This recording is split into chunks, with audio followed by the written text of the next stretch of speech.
Isangwa amahoro nshuti mukunzi wacu wo bandanya kubana natwe ngaha kuri ino mboneshakure ikugezako amakuru, inkuru n'ibiganiro bigezweko biriko biravurwa mu Burundi no hakurya y'imbibe z'igihugu c'u Burundi mu yandi makungu. Ndaguhaye ikaze, ndaguhaye mwiriwe neza cange mwaramutse neza bivanye n'aho udukurikira uherereye. Wowe udukurikira uri mu gihugu c'u Burundi ndaguhaye mwiriwe neza, ndetse naho udukurikira uri hakurya y'imbibe z'igihugu c'u Burundi ndaguhaye mwaramutse cange mwiriwe bivanye n'aho uherereye.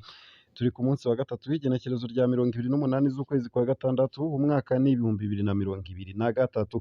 Utegerezwa gufyonda sabone canke subscribe nawe utarafyondako kugira tubandanye dushikirwa n'amakuru yose, ibiganiro n'inkuru tubandanya gushikiriza binyuriye ngaha kuri ino mboneshakure ya Isange TV, ibikugezako kamwe ku kandi vyose uko vyakabaye mu buryo butosoye kandi butomoye, nawe nyene bikagushikako mu ba mbere. Sylvestre Ntibantunganya yahoze arongoye igihugu c'u Burundi avuga ko General Alain Guillaume Bunyoni ndetse na General Kayumba Nyamwasa wo mu Rwanda bahuje ibibazo bimwe. Ntarakugezako iyo nkuru ku buryo buramvuye, ntunyemerere nkugezeko iyi nkuru ivuga ko ikoreshwa ry'ururimi rw'igiswahili mu nama nshingamateka ya EAR vyateye impari maze hapfundikwa ko hazokwama hakoreshwa icongereza gusa. Mu ndwi twasozereye ururimi rw'igiswahili rwarabujijwe gukoreshwa mu bikorwa vy'inama nshingamateka yo mu muryango wa Afurika y'ubuseruko EAR. Bamwe mu bashingamateka bo muri uwo muryango bagasaba bashimika ko amanama yoza aba mu rurimi rw'icongereza nk'uko bisanzwe bizwi ko ururimi rw'icongereza ari rwo rukoreshwa mu bikorwa vyo mu muryango wa EAC.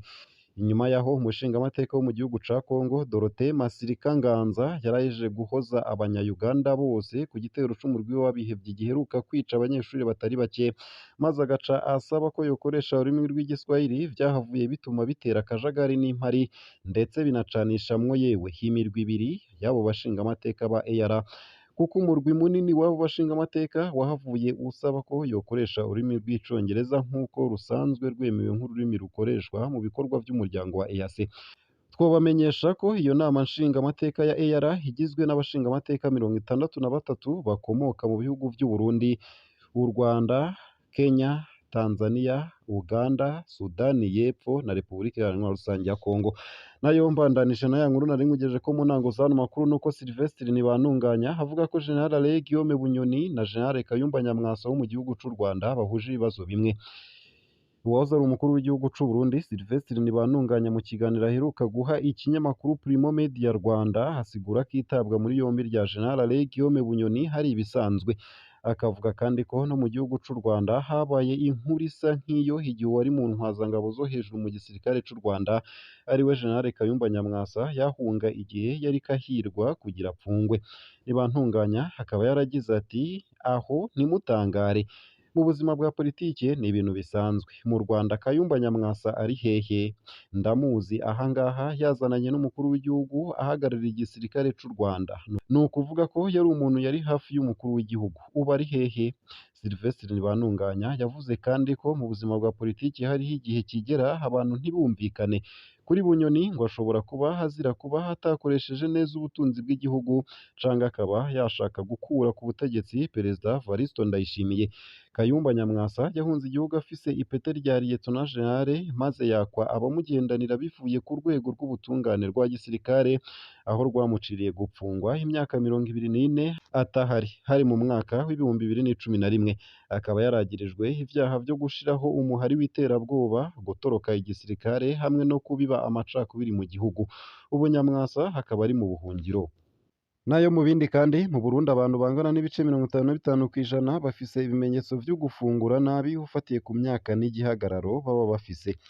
Kuri Marita Hoteli mu gisagara ca Bujumbura niho habereye kuri uwa 27 Ruheshi 2023 uruganda ku bamenyeshamakuru b'amaradiyo n'ibimenyeshamakuru n'ibinyamakuru bitandukanye kugira bigishwe ingaruka mbi zo gufungura nabi.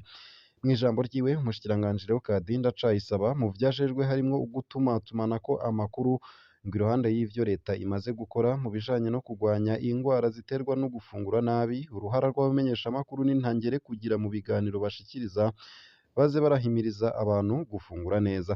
Ku bwa muganga Celestin Sibomana umunyamabanga nshingwabikorwa mu mugambi w'igihugu ujejwe ivyo gufungura neza, urwo ruganda rukaba rwatunganijwe ku mvo nyamukuru yo gushiraho urwego ruhurikiyemwo abamenyeshamakuru bagiye kuzoza barafasha kwigisha no guhimiriza ibijanye no gufungura neza kugira hatuzwe indwara zituruka ku gufungura nabi kuko ngo ibiharuro vyerekana ko mu Burundi abantu bangana n'ibice 55% bafise ibimenyetso vyo gufungura nabi ufatiye ku myaka n'igihagararo baba bafise. Iradiyo nkuru y'igihugu ikaba ariyo yatowe kurongora iryo huriro ry'abamenyeshamakuru ifadikanije na Kazoza FM, nayo radiyo Isanganiro ikazofasha gusuzuma ivyo urwo rwego ruzorangura mu kiringo c'imyaka 3. Ese hari akajambo mwoshikiriza urwo rwego? Twandikire. Nayo mu yandi makuru kandi nuko bamwe bafatanwa ibihumbi 300 by'amafaranga y'amarundi y'amiganano baciriwe urubanza na sentare nkuru y'igihugu ya Ngozi. Muri urwo rubanza rwumvirijwe kuri uwa 27 z'ukwezi kwa gatandatu 2023, umwe muri bane bafatanywe izo noti ziganywe z'ibihumbi 10 n'iz'ibihumbi 5 ziheruka gusorwa na BRB, hakaba ari nawe yiyumviriye kandi akigisha abandi ico gikorwa. Yasiguye ko yariko akora inoti zo gukinisha amareresi canke komedi. Abandi bantu bobo bakaba basiguye bavuga ko bahenzwe n'uwo wa mbere.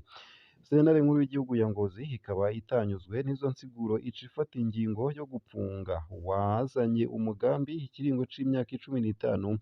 Sentare nkuru y'igihugu ya Ngozi ikazohabwa ihadabu ry'umuriyoni 1 ateko aho ibanki nkuru y'igihugu amafaranga angana n'imiliyoni 3 z'amarundi. Babiri muri abo bakoze izo noti basanzwe biga muri kaminuza bahanishijwe gupfungwa imyaka 10 n'ihadabu y'amafaranga 500 by'amafaranga y'amarundi. Uwogira kane bivugwa ko yafashije abo bantu batatu ba mbere yahanishijwe gupfungwa imyaka 7 n'ihadabu y'amafaranga 500 mu mafaranga y'amarundi. Imashini nyabwonko zibiri bakoresha nazo zagiye mu minwe ya leta. Nayo mu gusozera aya makuru womenya akakarwa kakenye mu ntara ya Ruyigi. Abadandaza bamwe bamwe bakorera mu bijanye n'urudandazwa rw'urwarwa mu ntara ya Ruyigi bamenyesha ko bariko barahomba muri iyi minsi. Urwo ruhombo rukava ahanini ku kuntu hatanzarwa baronka muri iyi minsi nk'uko babandanya bavyemeza. Uko bimeze ku masoko nuko abarimyi ba nyene ibitoki bakanya ibitoke vyabo maze bagashorera abadandaza b'inzoga bakazohembwa nabo bahejeje kudandaza. Abo badandaza bakavuga ko ubu basa n'abari mu gashomeri kandi baba barapanze amazu bariha buri kwezi, none bakaba babura ibidandazwa. Ibura ry'izo nzarwa ngo riterwa nuko ibitoke bivamwo urwarwa vyo mu bwoko bwa sinakamwe, hari bamwe mu barimyi basigaye babipfungura nk'ibigerekwa ku zindi mfungurwa nk'ibiharage ndetse n'imboga.